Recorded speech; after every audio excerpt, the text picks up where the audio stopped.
Hello my dear students, welcome to our YouTube channel. ನಾನು ನಿಮ್ಮ ಉಮೇಶ್ ಡಿ.ಕೆ. ಈ ಒಂದು ವಿಡಿಯೋದಲ್ಲಿ ಪ್ರಾಜೆಕ್ಟ್ ಮ್ಯಾನೇಜ್ಮೆಂಟ್ ಸ್ಕಿಲ್ಸ್ ಅನ್ನೋ ಸಬ್ಜೆಕ್ಟ್ನ 3ನೇ ಯೂನಿಟ್ ಆದಂಥ ಪ್ರಾಜೆಕ್ಟ್ ಲೈಫ್ ಸೈಕಲ್ ಅಲ್ಲಿ 2ನೇ ಸೆಷನನ್ನು ನಿಮ್ಮ ಮುಂದೆ ತರ್ತಾ ಇದ್ದೀನಿ.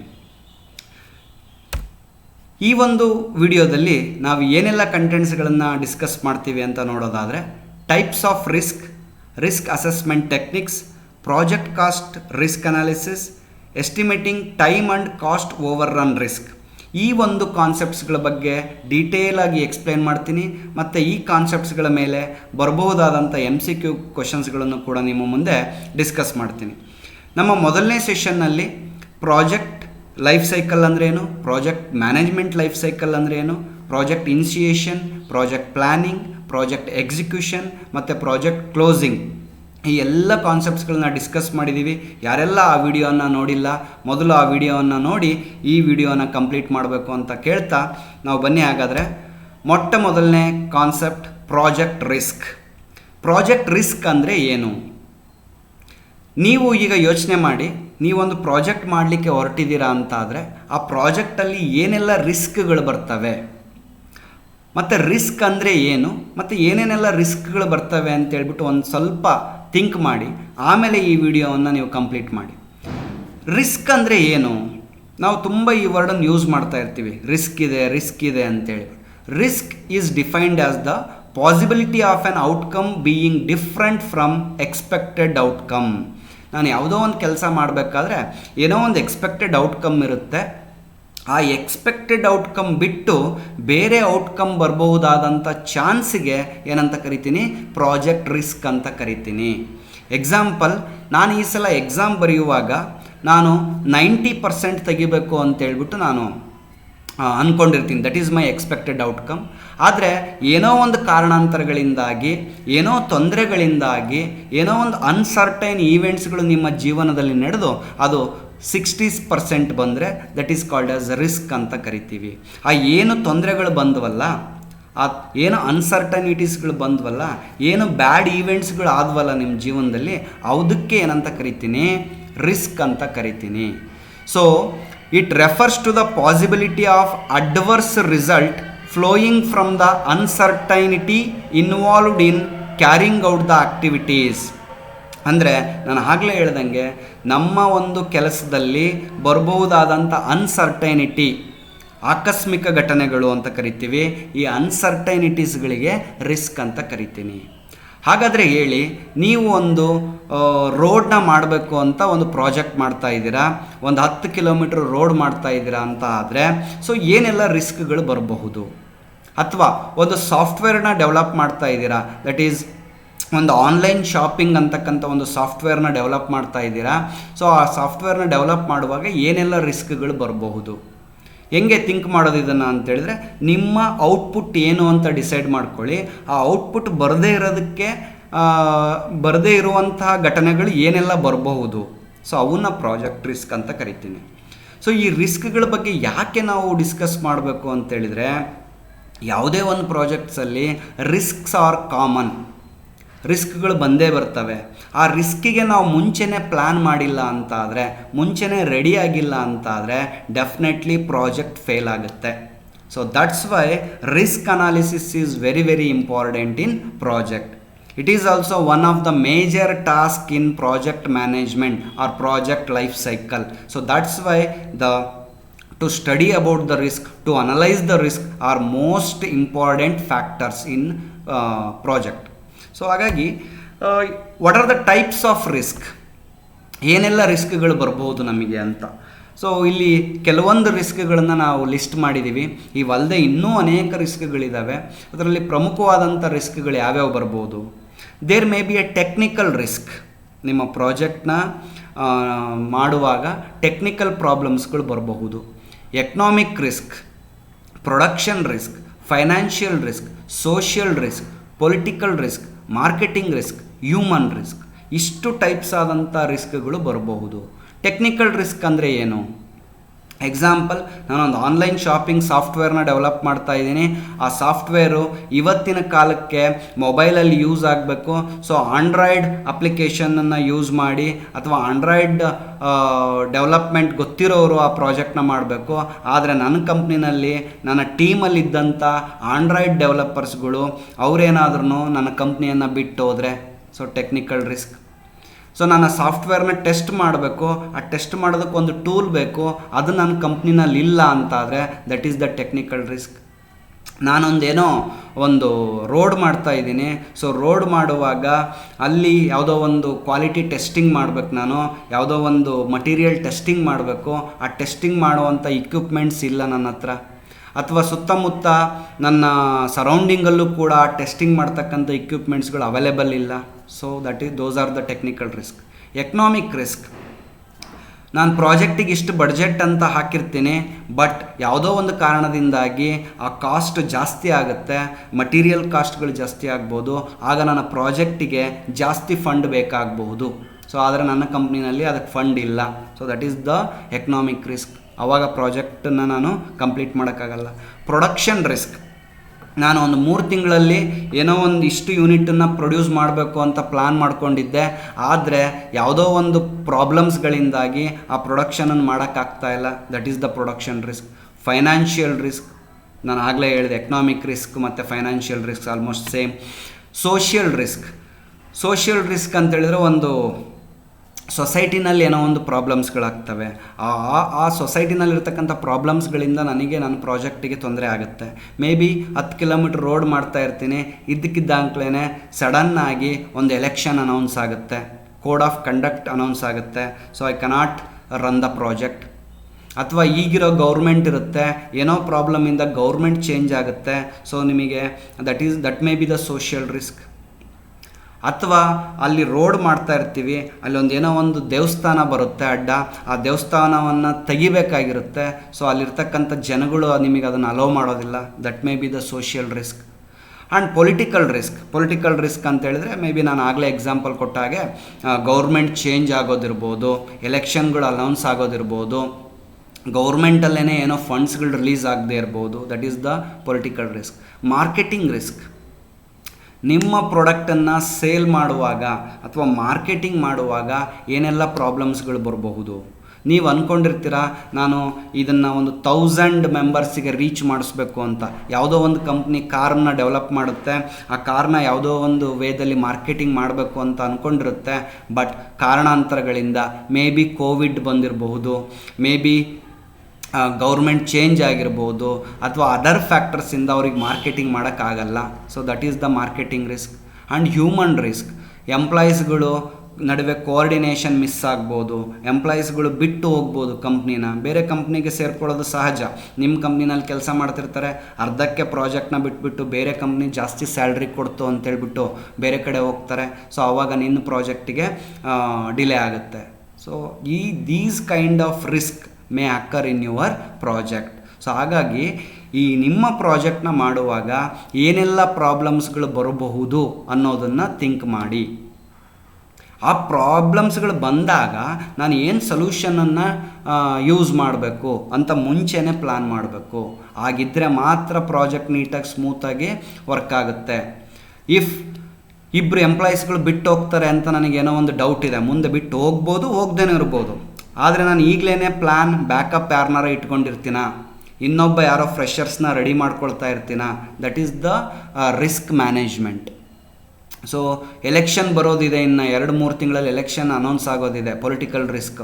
ಆ ಎಲೆಕ್ಷನ್ ಬರೋದಕ್ಕಿಂತ ಮುಂಚೆನೇ ನಾನೇನಾದರೂ ಎಕ್ಸ್ಟ್ರಾ ಮೆಂಬರ್ಸ್ನ ಹಾಕಿ ಪ್ರಾಜೆಕ್ಟ್ನ ಕಂಪ್ಲೀಟ್ ಮಾಡ್ಬೋದಾ? So that is the risk management. So ಈ ರೀತಿ ಪ್ರತಿಯೊಂದು ರಿಸ್ಕ್ನ ಅಸೆಸ್ ಮಾಡಬೇಕು, ಅದಕ್ಕೆ ಸೊಲ್ಯೂಷನ್ಸನ್ನು ಹುಡುಕೊಂಡು ಅಥವಾ ಪ್ಲ್ಯಾನ್ ಮಾಡ್ಕೊಂಡು ಇಟ್ಕೊಳ್ಳೋದು ವೆರಿ ವೆರಿ ಇಂಪಾರ್ಟೆಂಟ್.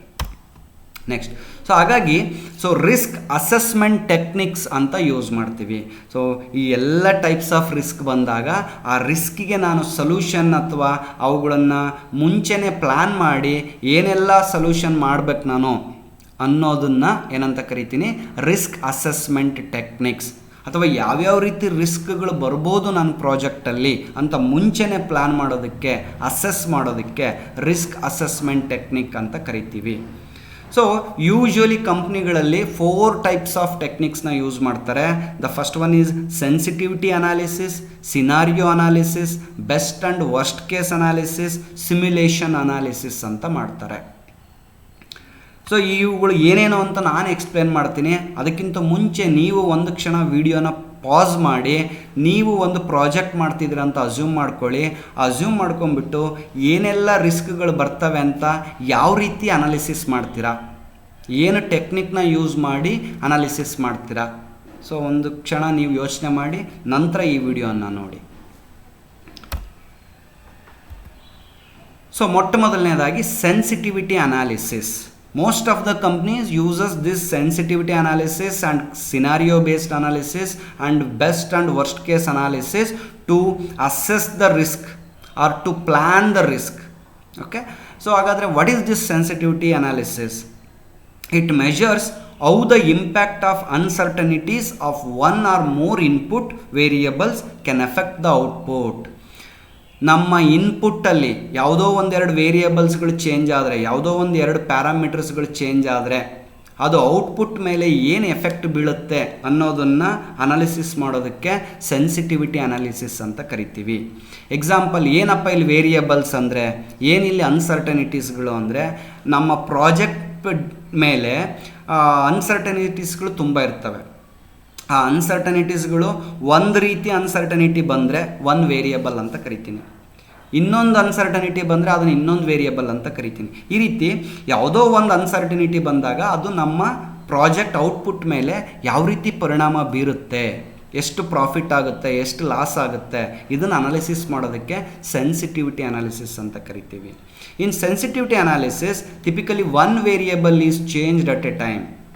ನಾವೇನು ಮಾಡ್ತೀವಿ ಅಂದರೆ ಸೆನ್ಸಿಟಿವಿಟಿ ಅನಾಲಿಸಿಸ್ ನೋಡುವಾಗ ಒಂದೊಂದು ವೇರಿಯೇಬಲ್ ಎಫೆಕ್ಟ್ ಆದರೆ ನಮ್ಮ ಔಟ್ಪುಟ್ ಹೆಂಗೆ ಎಫೆಕ್ಟ್ ಆಗುತ್ತೆ ಅಂತ ಮಾತ್ರ ಅನಾಲಿಸಿಸ್ ಮಾಡ್ತಾ ಹೋಗ್ತೀವಿ.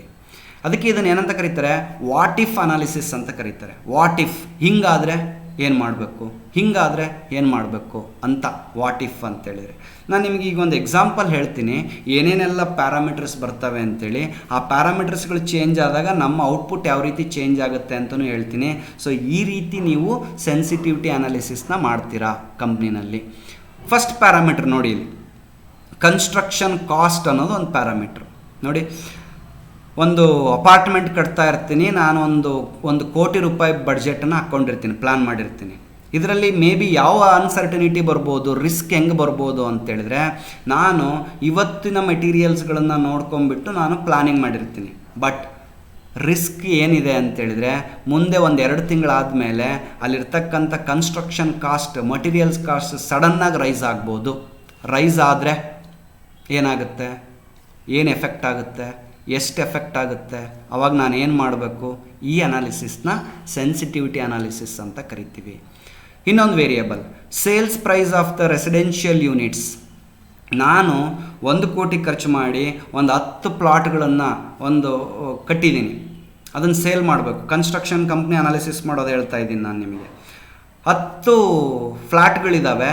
ಈ 10 ಫ್ಲ್ಯಾಟ್ಗಳನ್ನು ನಾನು ಎಷ್ಟೋ ಒಂದು ಕಾಸ್ಟ್ ಎಷ್ಟು 20 ಲಕ್ಷಕ್ಕೆ ಮಾರಬೇಕು ಅಂತ ನಾನು ಅಂದ್ಕೊಂಡಿದ್ದೀನಿ. ಇದು ನನ್ನ ಪ್ಲ್ಯಾನಿಂಗ್. ಬಟ್ ಸಡನ್ನಾಗಿ ನಿಮಗೆ ಯಾರೋ ಕಾಂಪಿಟೇಟರ್ಸ್ ಬರ್ತಾರೆ, ಸುತ್ತಮುತ್ತ ಇನ್ನೊಂದು 4 ಅಪಾರ್ಟ್ಮೆಂಟ್ಗಳಾಗ್ತವೆ. ಆವಾಗ ನಿಮಗೆ 20 ಲಕ್ಷಕ್ಕೆ ನಿಮ್ಮ ರೆಸಿಡೆನ್ಷಿಯಲ್ ಯೂನಿಟ್ಸ್ನ ಮಾರೋಕ್ಕಾಗಲ್ಲ. ಸೇಲ್ ಪ್ರೈಸು ಕಡಿಮೆ ಆಗೋಗ್ಬಿಡುತ್ತೆ ಕಾಂಪಿಟೇಟರ್ ಜಾಸ್ತಿಯಾಗಿ. ಸೊ ಅವಾಗ ಏನು ಮಾಡ್ತೀರಾ, ದಿಸ್ ಈಸ್ ದ ರಿಸ್ಕ್. ಅವಾಗ ಏನು ಮಾಡ್ಬೇಕು ನಾನು, ಸೊ ಅದಕ್ಕೆ ಪ್ಲ್ಯಾನ್ ಮಾಡ್ಕೋಬೇಕೀಗ. Next interest rates for project financing. ನಾನು ಲೋನ್ ತೊಗೊಂಡಿರ್ತೀನಿ ಈ ಪ್ರಾಜೆಕ್ಟ್ ಕಂಪ್ಲೀಟ್ ಮಾಡಲಿಕ್ಕೆ, 7% ಇಂಟ್ರೆಸ್ಟ್ ಅಂತ ತೊಗೊಂಡಿರ್ತೀನಿ, ಅದಕ್ಕೆ ಪ್ಲ್ಯಾನ್ ಮಾಡಿರ್ತೀನಿ. ಸಡನ್ನಾಗಿ RBIಯಿಂದ ಇಂಟ್ರೆಸ್ಟ್ ರೇಟ್ಗಳು ಜಾಸ್ತಿ ಆಗ್ತವೆ. 7% ಇದ್ದಿದ್ದು 10% ಆಗುತ್ತೆ. ಸೊ 10% ಆದರೆ ನೀನು ಪ್ರಾಜೆಕ್ಟಿಗೆ ಪ್ರಾಫಿಟ್ಟು ಕಡಿಮೆ ಆಗುತ್ತೆ. ಸೊ ಅವಾಗ ಏನು ಮಾಡ್ಬೇಕು ನಾನು, ಏನು ಮಾಡ್ತೀರಾ ಸೊಲ್ಯೂಷನ್? ಡೆಫಿನೆಟ್ಲಿ ನೀವು ಅವಾಗ ಇಂಟ್ರೆಸ್ಟ್ ರೇಟ್ ಜಾಸ್ತಿ ಆಯಿತು ಅಂತೇಳಿದರೆ ನಿಮ್ಮದು ಕನ್ಸ್ಟ್ರಕ್ಷನ್ ಕಾಸ್ಟ್ ಜಾಸ್ತಿ ಆಗುತ್ತೆ. ಕನ್ಸ್ಟ್ರಕ್ಷನ್ ಕಾಸ್ಟ್ ಜಾಸ್ತಿ ಆದರೆ ನಿಮಗೆ ಪ್ರಾಫಿಟ್ ಬರಬೇಕು ಅಂದರೆ ಸೇಲ್ ಪ್ರೈಸ್ನ ಜಾಸ್ತಿ ಮಾಡಬೇಕು ನೀವು. ಸೊ ಈ ರೀತಿ ಏನೋ ಒಂದು ಪ್ಲ್ಯಾನ್ ಮಾಡಬೇಕು. Next duration of the construction phase. ನಾನು ಫಸ್ಟ್ 6 ಮಂತ್ಸಿಗೆ ಅಂತ ಪ್ಲ್ಯಾನ್ ಮಾಡಿರ್ತೀನಿ. ಸಡನ್ನಾಗಿ ಏನೋ ಒಂದು ಎಲೆಕ್ಷನ್ ಅನೌನ್ಸ್ ಆಗುತ್ತೆ, 3 ತಿಂಗಳಿಗೆ ಕಂಪ್ಲೀಟ್ ಮಾಡಬೇಕು ಪ್ರಾಜೆಕ್ಟ್ನ. ಸೊ 3 ತಿಂಗಳಿಗೆ ಮಾಡಬೇಕು. That is the risk. ಹೆಂಗೆ ಮಾಡ್ತೀರಾ 3 ತಿಂಗಳಿಗೆ, ಏನೇನೆಲ್ಲ ಚೇಂಜಸ್ ಮಾಡ್ಕೋಬೇಕು. So that is the risk analysis. Sensitivity ಅನಾಲಿಸಿಸ್ನ ಈ ರೀತಿ ಮಾಡ್ತಾ ಹೋಗ್ತೀವಿ. ಸಿನಾರಿಯೋ ಬೇಸ್ಡ್ ಅನಾಲಿಸಿಸ್ ಅಂತ ಕರೀತಾರೆ. ಈ scenario analysis is a process of analysing future events by considering alternative possible outcomes. ಇಲ್ಲಿ ಅನಾಲಿಸಿಸ್ ಮಾಡುವಾಗ 2-3 ವೇರಿಯೇಬಲ್ಸ್ಗಳನ್ನು ಒಟ್ಟಿಗೆ ಕನ್ಸಿಡರ್ ಮಾಡಿ, ಈ 2-3 ವೇರಿಯೇಬಲ್ಸ್ಗಳು ಚೇಂಜ್ ಆದರೆ ನನ್ನ ಔಟ್ಕಮ್ ಹೆಂಗೆ ಚೇಂಜ್ ಆಗುತ್ತೆ ಅಂತ ಅನಲೈಸ್ ಮಾಡ್ತೀವಿ. ಒಂದು ಸಿನಾರಿಯೋನೇ ತಗೊಳ್ತೀವಿ, ಒಂದು ಕಥೆ ಥರ ಸಿನಾರಿಯೋ ಅಂತೇಳಿದರೆ, ಅದೇನಾದರೂ ಆದರೆ ಅದು ಈವೆಂಟ್ ಏನಾದ್ರು ಬಂದುಬಿಟ್ರೆ ಪ್ರಾಜೆಕ್ಟಲ್ಲಿ, ಬರುತ್ತೋ ಇಲ್ಲೋ ಗೊತ್ತಿಲ್ಲ, ಬಂದರೆ ಏನು ಮಾಡಬೇಕು, ಹೆಂಗೆ ಎಫೆಕ್ಟ್ ಆಗುತ್ತೆ ನನಗೆ, ನಾನು ಆವಾಗ ಏನೆಲ್ಲ ಚೇಂಜಸ್ ಮಾಡ್ಕೋಬೇಕು. So that is called as scenario analysis ಅಂತ ಕರಿತೀವಿ. It considers variation in several variables together. Sensitivity ಅನಾಲಿಸಿಸಲ್ಲಿ ಒಂದೇ ವೇರಿಯೇಬಲ್ನ ಇಟ್ಕೊಂಡು ಔಟ್ಪುಟ್ ಹೆಂಗೆ ಚೇಂಜ್ ಆಗುತ್ತೆ ಅಂತ ನೋಡ್ತೀವಿ. ಬರೀ ಕನ್ಸ್ಟ್ರಕ್ಷನ್ ಕಾಸ್ಟ್ ಜಾಸ್ತಿ ಆದರೆ ಏನಾಗುತ್ತೆ, ಸೇಲ್ಸ್ ಪ್ರೈಸ್ ಜಾಸ್ತಿ ಆದರೆ ಏನಾಗುತ್ತೆ ಅಂತ ಮಾತ್ರ ನೋಡಿದ್ವಿ. ಆದರೆ ಇಲ್ಲಿ 2-3 ವೇರಿಯೇಬಲ್ಸ್ನ ಒಟ್ಟಿಗೆ ತೊಗೊಂಡು ಅನಾಲಿಸಿಸ್ ಮಾಡ್ತೀವಿ. ಎಕ್ಸಾಂಪಲ್ಸ್ 1-2 ಸಿನಾರಿಯೋಸ್ ಕೊಟ್ಟಿದ್ದೀನಿ ನಾನು ನಿಮಗೆ. ಆ ಸಿನಾರಿಯೋಗಳು ಬಂದಾಗ ನೀವು ಅದಕ್ಕೆ ಏನು ಸೊಲ್ಯೂಷನ್ ಕೊಡಬೇಕು ಅನ್ನೋದನ್ನು ಥಿಂಕ್ ಮಾಡಿ ನೋಡೋಣ. Scenario 1, A highly competitive market with aggressive pricing from competitors. ನೀನು ಒಂದು 10 ಪ್ಲಾಟ್ಗಳನ್ನು ಕನ್ಸ್ಟ್ರಕ್ಷನ್ ಮಾಡಿದೀಯಾ, ಆದರೆ ಪಕ್ಕದಲ್ಲಿ ಹೈಲಿ ಕಾಂಪಿಟೇಟರ್ಸ್ ಬರ್ತಾರೆ, ತುಂಬ ಜನ ಕಾಂಪಿಟೇಟರ್ಸ್ ಅವರು ಪ್ಲಾಟ್ಗಳನ್ನು ಕನ್ಸ್ಟ್ರಕ್ಷನ್ ಮಾಡ್ತಾರೆ ತುಂಬ ಕಡಿಮೆ ಬೆಲೆಗೆ ಅಂತೇಳಿ ಅವರು ಅಡ್ವರ್ಟೈಸ್ಮೆಂಟ್ ಸ್ಟಾರ್ಟ್ ಮಾಡಿಬಿಡ್ತಾರೆ. ನೋಡಿ, ಇಲ್ಲಿ 2 ವೇರಿಯೇಬಲ್ಸ್ ಇದ್ದಾವೆ. ಒಂದು ಕಾಂಪಿಟೇಟರ್ಸ್ ಬಂದಿದ್ದು, ಇನ್ನೊಂದು ಪ್ರೈಸ್ಗಳನ್ನು ಕಡಿಮೆ ಮಾಡಿದ್ದಾರೆ ಅವರು. ಅವಾಗ ನೀನೇನು ಮಾಡಬೇಕು? ಸೊ ಇದರ ಅನಾಲಿಸಿಸ್. ಅವಾಗ ನೀನು ಮಾಡಿದರೆ ನಿನಗೆ ಎಷ್ಟು ಪ್ರಾಫಿಟ್ ಆಗುತ್ತೆ, that is the analysis. Next scenario 2, a market with a significant increase in customer demand due to a new product launch. ಯಾವುದೋ ಒಂದು ಕಂಪ್ನಿ, ಮೆಕ್ಯಾನಿಕಲ್ ಕಂಪ್ನಿ ಎಕ್ಸಾಂಪಲ್ ತೊಗೊಳ್ಳೋಣ, ಎಲೆಕ್ಟ್ರಿಕ್ ವೆಹಿಕಲ್ಸ್ಗಳನ್ನು ಲಾಂಚ್ ಮಾಡುತ್ತೆ. ಲಾಂಚ್ ಮಾಡಿದಾಗ ಸಿಕ್ಕಾಬಟ್ಟೆ ಕಸ್ಟಮರ್ ಡಿಮ್ಯಾಂಡ್ ಬಂದುಬಿಡುತ್ತೆ. ಸಿಕ್ಕಾಬಟ್ಟೆ customer demand ಅಂದರೆ ನೀನು 3 ತಿಂಗಳಲ್ಲೇ ಲಕ್ಷಾಂತರ ಬುಕ್ಕಿಂಗ್ ಆಗೋಗ್ಬಿಡ್ತವೆ. ಸೊ ಅಂಥ ಟೈಮಲ್ಲಿ ನೀನು ಹೆಂಗೆ ಪ್ಲ್ಯಾನ್ ಮಾಡ್ತೀಯ? ಪ್ರೊಡಕ್ಷನ್ ಮಾಡೋಕ್ಕಾಗತ್ತಾ? ಪ್ರೊಡಕ್ಷನ್ ಇನ್ಕ್ರೀಸ್ ಮಾಡ್ಬೇಕು ನೀನು. ಓಕೆ, ಸೊ ಈ ರೀತಿಯಾದಂಥ ರಿಸ್ಕ್ಗಳು ಬರೋ ಚಾನ್ಸಸ್ ಇದೆ. ಸೊ ಇವನ್ನೇನಂತ ಕರಿತೀವಿ? ಸಿನಾರಿಯೋ ಬೇಸ್ಡ್ ಅನಾಲಿಸಿಸ್ ಅಂತ ಕರಿತೀವಿ. ಸೊ ಈ ರೀತಿಯಾಗಿ ಸೆನ್ಸಿಟಿವಿಟಿ ಅನಾಲಿಸಿಸ್, ಸಿನಾರಿಯೋ ಬೇಸ್ಡ್ ಅನಾಲಿಸಿಸ್ನ ಮುಂಚೆನೇ ಮಾಡೋದ್ರಿಂದ ನೋಡಿ ನಾವೆಷ್ಟು ಸೇಫ್ ಆಗಿರ್ತೀವಿ. ಎಲ್ಲ ಪಾಸಿಬಲ್ ರಿಸ್ಕ್ನ ಅಸೆಸ್ ಮಾಡಿರ್ತೀವಿ. ಅದು ಬಂದಾಗ ಏನು ಆ್ಯಕ್ಷನ್ ತೊಗೋಬೇಕು ಅಂತ ನಾವು ರೆಡಿಯಾಗಿರ್ತೀವಿ. This is not only for project, in your life also you should analyze the risk like this. ನಿಮ್ಮ ಜೀವನದಲ್ಲಿ ಏನೇ ಕೆಲಸ ಮಾಡುವಾಗ, ಏನೇ ಬಿಸ್ನೆಸ್ ಮಾಡುವಾಗ ಈ ರೀತಿಯಾದಂಥ ಅನಾಲಿಸಿಸ್ನ ಮಾಡಿದರೆ ಡೆಫಿನೆಟ್ಲಿ ನಿಮಗೆ ಸಕ್ಸಸ್ ರೇಟ್ ಜಾಸ್ತಿ ಇರುತ್ತೆ. ಬನ್ನಿ ಹಾಗಾದರೆ 3ನೇದು ನೋಡೋಣ, best and worst case analysis. ಏನು ಹಿಂಗಂದರೆ, it helps to get a feel of what happens under the most favourable or most adverse changes in key variables. Best and worst case ಅಂತೇಳಿದರೆ, ನಂದು ಏನೋ ಒಂದು ವೇರಿಯೇಬಲ್ಲು ಬೆಸ್ಟಾಗಿ ನಡೆದಾಗ, ಯಾವುದೋ ಒಂದು ಸಿನಾರಿಯೋ ಬೆಸ್ಟಾಗಿ ಬಂದಾಗ ನನಗೆ ಎಷ್ಟು ಲಾಭ ಬರುತ್ತೆ, ಅಕಸ್ಮಾತ್ ವರ್ಸ್ಟ್ ಆಗಿಬಿಟ್ರೆ ಸಿಚುವೇಶನ್ನು ಎಷ್ಟು ಲಾಭ ಬರುತ್ತೆ, ನಾರ್ಮಲ್ಲಾಗಿ ಹೋದರೆ ಎಷ್ಟು ಲಾಭ ಬರುತ್ತೆ. I want to run a business, ಯಾವುದೋ ಒಂದು ಬಿಸ್ನೆಸ್ನ ಸ್ಟಾರ್ಟ್ ಮಾಡಬೇಕು ಅಂತ ಅಂದ್ಕೊಂಡಿದ್ದೀನಿ. ನಾನು ಅದಕ್ಕೆ ಒಂದು 20 ಲಕ್ಷ ಇನ್ವೆಸ್ಟ್ ಮಾಡ್ತೀನಿ. ಸೊ ಬೆಸ್ಟಾಗಿ ನಡೆದ್ರೆ ನನಗೆ ತಿಂಗಳಿಗೆ 1 ಲಕ್ಷ ರೂಪಾಯಿ ಆದಾಯ ಬರುತ್ತೆ. That is my best scenario. Worst ಆಯಿತು ಅಂತೇಳಿದರೆ ನನಗೆ ತಿಂಗಳಿಗೆ 20,000 ರೂಪಾಯಿ ಬರುತ್ತೆ ಆದಾಯ. ಅದೇ ನಾರ್ಮಲ್ ಸಿನಾರಿಯೋದಲ್ಲಿ 50,000 ಬರುತ್ತೆ. ಈ ರೀತಿ ನಾನು ಫಸ್ಟ್ಗೆ ಈ best case, worst case, normal ಕೇಸಲ್ಲಿ ನನಗೆ ಎಷ್ಟು ಪ್ರಾಫಿಟ್ ಬರುತ್ತೆ ಅನ್ನೋದನ್ನು ಮುಂಚೆನೇ ನಾನು ಏನು ಮಾಡ್ತೀನಿ, ಅನಾಲಿಸಿಸ್ ಮಾಡೋದಕ್ಕೆ best and worst case analysis ಅಂತ ಕರಿತೀವಿ. ಇಲ್ಲೊಂದೆರಡು ಎಕ್ಸಾಂಪಲ್ ಕೊಟ್ಟಿದ್ದೀನಿ. ಬೆಸ್ಟ್ ಕೇಸ್ ಸಿನಾರಿಯೋ ಏನಾಗ್ಬೋದು, ನನ್ನ ಪ್ರಾಡಕ್ಟ್ಸ್ಗಳಿಗೆ ಹೈ ಡಿಮ್ಯಾಂಡ್ ಬರ್ಬೋದು, ಹೈ ಸೇಲಿಂಗ್ ಆಗ್ಬೋದು, ಅಥವಾ ನಾನು ಹೈ ಸೆಲ್ಲಿಂಗ್ ಪ್ರೈಸ್ ಇಟ್ಟು ಮಾರ್ಬೋದು, ಅವಾಗ ಜಾಸ್ತಿ ಪ್ರಾಫಿಟ್ ಬರುತ್ತೆ. ನಾರ್ಮಲ್ ಸಿನಾರಿಯೋ ಅವರೇಜ್ ಡಿಮ್ಯಾಂಡ್ ಬರ್ಬೋದು, ಅವರೇಜ್ ಸೆಲ್ಲಿಂಗ್ ಪ್ರೈಸ್ ಬರ್ಬೋದು.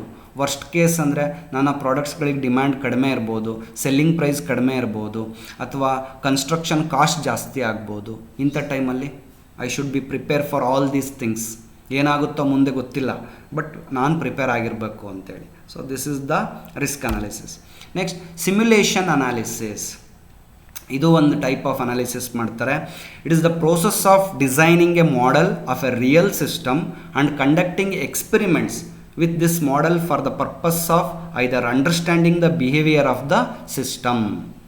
ನಾವು ಯಾವುದೋ ಒಂದು ಪ್ರಾಜೆಕ್ಟ್ನ ಮುಂಚೆನೇ ಸ್ಟಾರ್ಟ್ ಮಾಡೋದಕ್ಕಿಂತ ಮುಂಚೆ ಒಂದು ಕಂಪ್ಯೂಟ್ರಲ್ಲಿ ಆ ಪ್ರಾಜೆಕ್ಟ್ದು ಮಾಡೆಲ್ನ ಮಾಡಿ ಅದರ ಮೇಲೆ ಎಕ್ಸ್ಪೆರಿಮೆಂಟ್ಸ್ ಮಾಡಿ ಅದನ್ನು ರಿಸಲ್ಟ್ಸ್ನ ಅನಾಲಿಸಿಸ್ ಮಾಡ್ತಾ ಇರ್ತೀವಿ. ಅದರಲ್ಲಿ ಏನಾದರೂ ರಿಸ್ಕ್ಗಳು ಬರ್ತಾವ ಅಂತ ಮುಂಚೆನೇ ಅನಾಲಿಸಿಸ್ ಮಾಡ್ತೀವಿ. ಇದಕ್ಕೆ ಸಿಮ್ಯುಲೇಷನ್ ಅನಾಲಿಸಿಸ್ ಅಂತ ಕರೀತಾರೆ. ಎಕ್ಸಾಂಪಲ್, ಒಂದು ಬಿಲ್ಡಿಂಗ್ನ ಕನ್ಸ್ಟ್ರಕ್ಷನ್ ಮಾಡಬೇಕು ಅಂತೇಳಿದರೆ ಮುಂಚೆನೇ 3D ಮಾಡೆಲ್ನ ಮಾಡ್ಕೊಂಬಿಟ್ಟು ಆ ಮನೆ ಯಾವ ರೀತಿ ಡಿಸೈನ್ ಆಗುತ್ತೆ, ಯಾವ ಕಾಂಪೊನೆಂಟ್ಸ್ಗಳು ಎಲ್ಲೆಲ್ಲಿ ಬರ್ತವೆ ಅಂತ ಮುಂಚೆನೇ ನಾವು ಎಕ್ಸ್ಪೆರಿಮೆಂಟ್ ಮಾಡಿರ್ತೀವಿ. ಯಾವ ಕಲರ್ ಕಾಂಬಿನೇಷನ್ ಬರುತ್ತೆ ಅಂತ. ಯಾವುದೋ ಒಂದು ಕಾರ್ನ ಡಿಸೈನ್ ಮಾಡಬೇಕು ಅಂತೇಳಿದರೆ ಮೊದಲು 3D ಮಾಡೆಲ್ನ ಮಾಡ್ಕೊಳ್ತೀವಿ, ಅದರಲ್ಲಿ ಏನೇನೆಲ್ಲ ಅನಾಲಿಸಿಸ್ ಮಾಡ್ಬೋದೋ ಮಾಡಿರ್ತೀವಿ. ಸೊ ಈ ರೀತಿ ಕಂಪ್ಯೂಟ್ರಲ್ಲಿ ರಿಯಲ್ ಪ್ರಾಜೆಕ್ಟ್ನ ವರ್ಚುವಲ್ ಆಗಿ ಒಂದು ಡಿಸೈನ್ ಮಾಡಿಕೊಂಡು ಅದರ ಮೇಲೆ ಎಕ್ಸ್ಪೆರಿಮೆಂಟ್ನ ಕಂಡಕ್ಟ್ ಮಾಡೋದಕ್ಕೆ ಸಿಮ್ಯುಲೇಷನ್ ಅನಾಲಿಸಿಸ್ ಅಂತ ಕರಿತೀವಿ ಸ್ನೇಹಿತರೆ.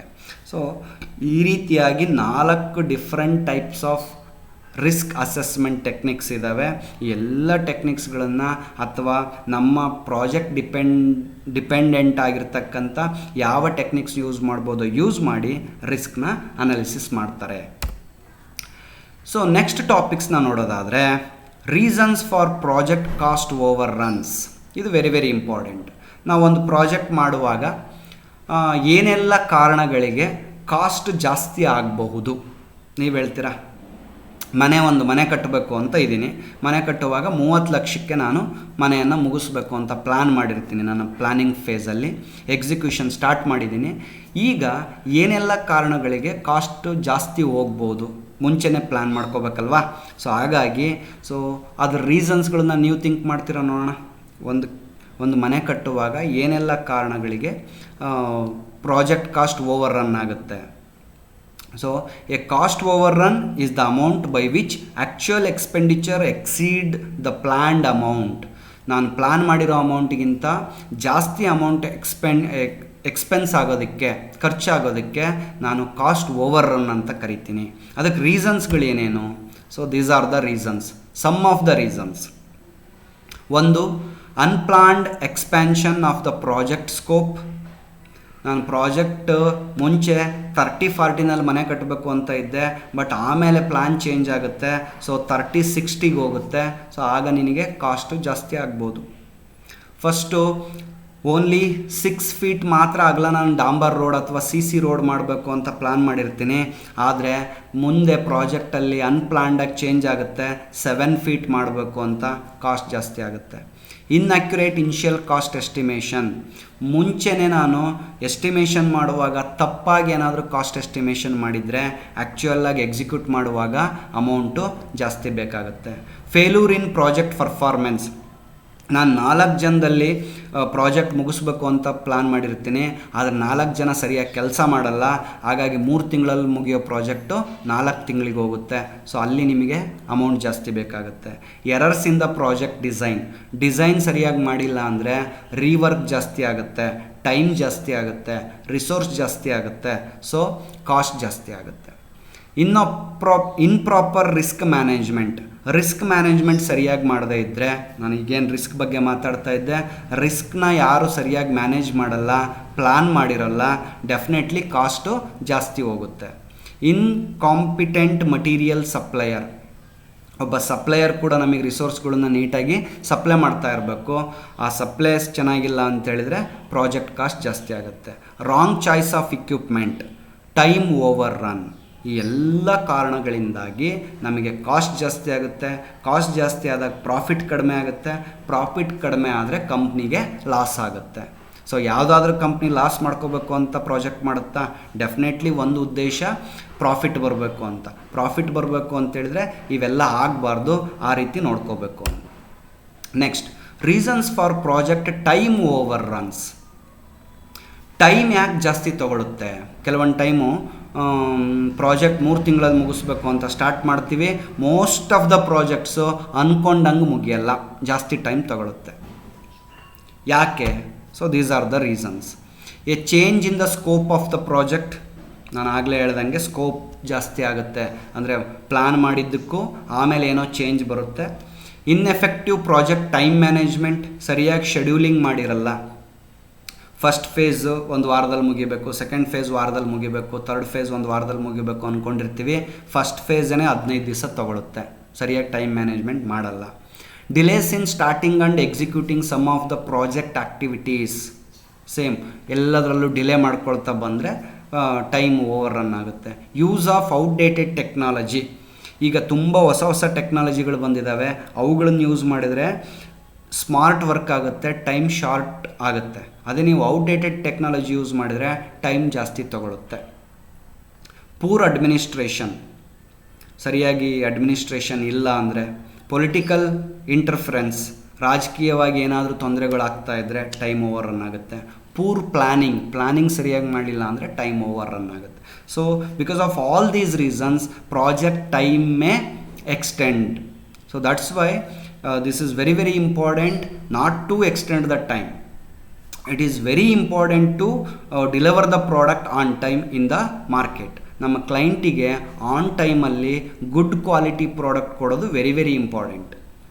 ಗುಡ್ ಕ್ವಾಲಿಟಿ ಪ್ರಾಡಕ್ಟ್ ಕೊಡ್ತೀಯಾ ಬಟ್ ಆನ್ ಟೈಮಲ್ಲಿ ಕೊಡಲ್ಲ ಅಂದರೂ ಒಪ್ಕೊಳ್ಳಲ್ಲ, ಆನ್ ಟೈಮಲ್ಲಿ ಕೊಡ್ತೀಯಾ ಕ್ವಾಲಿಟಿ ಇರಲ್ಲ ಅಂದರೂ ಒಪ್ಕೊಳ್ಳಲ್ಲ. So time and quality are very very important in project. So this is about the second session of unit 3. ಇಷ್ಟು ಕಾನ್ಸೆಪ್ಟ್ಸ್ಗಳನ್ನ ಕಲಿತ್ರೆ ನಿಮ್ಗೆ ಯೂನಿಟ್ 3 ಕಂಪ್ಲೀಟ್ ಆಗುತ್ತೆ. ಸೊ ಅದರ ಮೇಲ್ಗಡೆ ಬರ್ತಕ್ಕಂಥ ಒಂದು 4ರಿಂದ 5 ಮಾರ್ಕ್ಸ್ಗಳನ್ನು ಈಸಿಯಾಗಿ ತೊಗೋಬೋದು. ಹಾಗಾದರೆ ಬನ್ನಿ ಈ 2ನೇ ಸೆಷನ್ನ ಟಾಪಿಕ್ಸ್ ಮೇಲೆ ಯಾವ ರೀತಿ ಕ್ವಶನ್ಸ್ಗಳು ಬರ್ತವೆ ಅಂತ ನೋಡೋಣ. ಮೊಟ್ಟ ಮೊದಲನೇ question, what is project risk? Answer, the probability of project failure, the uncertainty that may effect the project's objective, the total cost associated with project execution, the number of unexpected events that occur during a project. ನೋಡಿ ಇದರಲ್ಲಿ ಯಾವುದು project risk ಅಂದರೆ ಯಾವುದು? The probability of project ಫೇಲ್ಯೂರ್ಗೆ risk ಅನ್ನಲ್ಲ. Uncertainty that may effect the project's objectives, yes that is the risk. ಆಮೇಲೆ fourth one ನೋಡಿ, the number of unexpected events that occur during a project. So ಅದು ಕೂಡ ರಿಸ್ಕೇ, ಆದರೆ ನಮಗೆ ಆಪ್ಷನ್ ಬಿ ಕರೆಕ್ಟಾಗಿದೆ. Uncertainty that may effect the project's objective, ನಮ್ಮ project ಆಬ್ಜೆಕ್ಟಿವ್ಗೆ ಎಫೆಕ್ಟ್ ಮಾಡ್ತಕ್ಕಂಥದ್ದಕ್ಕೆ ನಾನು ಏನಂತ ಕರಿತೀನಿ? ರಿಸ್ಕ್ ಅಂತ ಕರಿತೀನಿ. Second question, which of the following is not a category of project risk? ತುಂಬ ಡಿಫ್ರೆಂಟ್ ಟೈಪ್ಸ್ ಆಫ್ ಪ್ರಾಜೆಕ್ಟ್ ರಿಸ್ಕ್ಗಳಿದ್ದಾವೆ, ಅದರಲ್ಲಿ ಯಾವುದು ಪ್ರಾಜೆಕ್ಟ್ ರಿಸ್ಕ್ನ ಕೆಟಗರಿ ಅಲ್ಲ. Technical risk, yes it is the one of the type of project risk. Financial risk ಇದು ಇದೆ. Operational risk, collaborative risk. ನೀವು ಹೋಗ್ಬಿಟ್ಟು ನೋಡಿ ಟೈಪ್ ಆಫ್ ರಿಸ್ಕ್ನ ನೋಡಿ, ಅದರಲ್ಲಿ ಯಾವ್ದ್ಯಾವ್ದು ಇದೆ ಬಟ್ ಯಾವ್ದ್ಯಾವ್ದು ಇಲ್ಲ ಅಂತ ನೋಡಿ ಒಂದ್ಸಲ. ಇದಕ್ಕೆ ಆನ್ಸರ್ನ ನೀವು ಮಾಡಿ ಫ್ರೆಂಡ್ಸ್, ನಮ್ಮ ಕಮೆಂಟಲ್ಲಿ ನೀವು ಆನ್ಸರ್ನ ಪೋಸ್ಟ್ ಮಾಡಿ. Fourth question, what is cost over run in project management? Cost over run ಅಂದರೆ ಏನು? The additional expenses incurred beyond the estimated project cost. ನಾವೇನು ಎಸ್ಟಿಮೇಟ್ ಮಾಡಿರ್ತೀವೋ ಅದಕ್ಕಿಂತ ಅಡಿಷ್ನಲ್ ಆಗಿ ಎಕ್ಸ್ಪೆನ್ಸ್ ಬಂದರೆ ಅದನ್ನು ಕಾಸ್ಟ್ ಓವರ್ ರನ್ ಅಂತೀವ. The difference between actual and planned project duration. Actual ಡ್ಯೂರೇಷನ್ಗೂ ಪ್ಲಾನ್ಡ್ ಡ್ಯೂರೇಷನ್ಗೂ ಟೈಮ್ ಡಿಫ್ರೆನ್ಸ್ಗೆ ಕಾಸ್ಟ್ ಓವರ್ ರನ್ ಅಂತೀವ? Definitely not. The risk associated with the projects financial resources. The variability in project team performance. ಇದರಲ್ಲಿ ಯಾವುದು cost over run ಅಂದರೆ? Definitely option A, the additional expenses incurred beyond the estimated project cost. 20 lakh ಅಂತ plan ಮಾಡಿರ್ತೀನಿ, ಆದರೆ project ಮುಗಿಯೋ ಅಷ್ಟೊತ್ತಿಗೆ 25 ಲಕ್ಷ ಆಗುತ್ತೆ. ಆ 5 ಲಕ್ಷಕ್ಕೆ ಏನಂತ ಕರಿತೀನಿ? ಕಾಸ್ಟ್ ಓವರ್ ರನ್ ಅಂತೀನಿ. Fifth question, which of the following factors can contribute to cost over run risk in a project? ಯಾವ ಕಾರಣಗಳಿಂದಾಗಿ ಕಾಸ್ಟ್ ಓವರ್ ರನ್ ಆಗುತ್ತೆ? Option A, inaccurate cost estimation. Option B, poor project communication. Option C, scope creep. And option D, all of the above. ಯಾವ್ಯಾವ ಕಾರಣಕ್ಕೆ cost over run ಆಗ್ಬೋದು? Inaccurate cost estimation ಮಾಡಿದರೂ cost over run ಆಗುತ್ತೆ. Poor project communication ಇದ್ದರೂ cost over run ಆಗುತ್ತೆ. Scope creep ಅಂದರೆ scope ಏನಾದರೂ ಜಾಸ್ತಿ ಆದರೆ, ಪ್ರಾಜೆಕ್ಟ್ ಸ್ಕೋಪ್ ಚೇಂಜ್ ಆದರೆ ಡೆಫಿನೆಟ್ಲಿ ಕಾಸ್ಟ್ ಜಾಸ್ತಿ ಆಗುತ್ತೆ. ಹಾಗಾಗಿ answer is all of the above. 5th question, what is time over run in a project management? Time over run ಅಂದರೆ ಏನು? The delay in project completion behind the planned schedule. ನಮ್ಮ planned ಶೆಡ್ಯೂಲ್ಗಿಂತೂ plan schedule ಆದಮೇಲೆ project completion ಆಗೋದಕ್ಕೆ time over run ಅಂತೀವ. The difference between actual and planned project ಕಾಸ್ಟಿನ ಡಿಫ್ರೆನ್ಸಿಗೆ time over run ಅಂತೀವ. The risk associated with the project's time line, ರಿಸ್ಕ್ಗಳಿಗೆ time over run ಅಂತೀವ. The variability in project team ಪ್ರೊಡಕ್ಟಿವಿಟಿನಲ್ಲಿ ಏನಾದರೂ variation ಆದರೆ ಅದಕ್ಕೆ ಓವರ್ ರನ್ ಅಂತೀವ. Definitely the option A is correct.